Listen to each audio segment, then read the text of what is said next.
जी नाज़रीन, सॼी सिंध जियां कश्मीर ज़िले में भी कणिक जो अटो अणलभ थी वियो आहे। सिंध सरकार पारां कश्मीर में अटे जे स्टॉल क़ाइम न थियण ख़िलाफ़ सियासी मज़हबी तंज़ीमनि पारां धारदार एहतजाजी मुज़ाहरा कया विया आहिनि। अटे जी क़ीमतुनि में घटाई ना अची सघी, सॼे सिंध में सिंध तरक़ी पसंद पार्टी सॾु ॾिनो आहे एहतजाज जो। अॼु कश्मीर में सिंध तरक़ी पसंद पार्टी तरफ़ां एहतजाजी मुज़ाहिरो रिकॉर्ड कयो पियो वञे।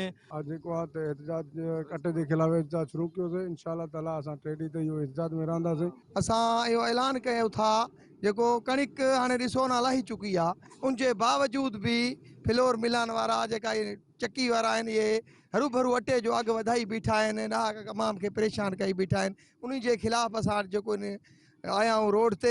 एहतजाज एसटीपी तरफ़ां मरकज़ी सतह ते कयो वियो आहे। अटे जे बहरान ख़ातिर अटे जे हिसाब बहरान तमामु वधीक आहे। ग़रीब अवाम पीसजे थी पई। ग़रीब अवाम जे लाइ का रिलीफ कढियो वञे। गवर्नमेंट सां अपील आहे त ग़रीब अवाम खे का रिलीफ ॾेई करे। ना ग़रीब माण्हू अवाम तमामु परेशान आहे। असां रोडनि ते निकिरी ईंदासीं, एहतजाज कंदासीं, रोडां ब्लॉक कंदासीं। ॾिसो इहो हथरादू अटे जो बहरान आहे। जॾहिं इहो कणिक असां ग़रीब हारियुनि वटि हुयो त इहो ई कणिक 1800 रुपए खां 2000 मण हुयो। अॼु इन कणिक जो रेट वञी बीठो आहे 6000, 5000, 5000 वञी बीठो आहे।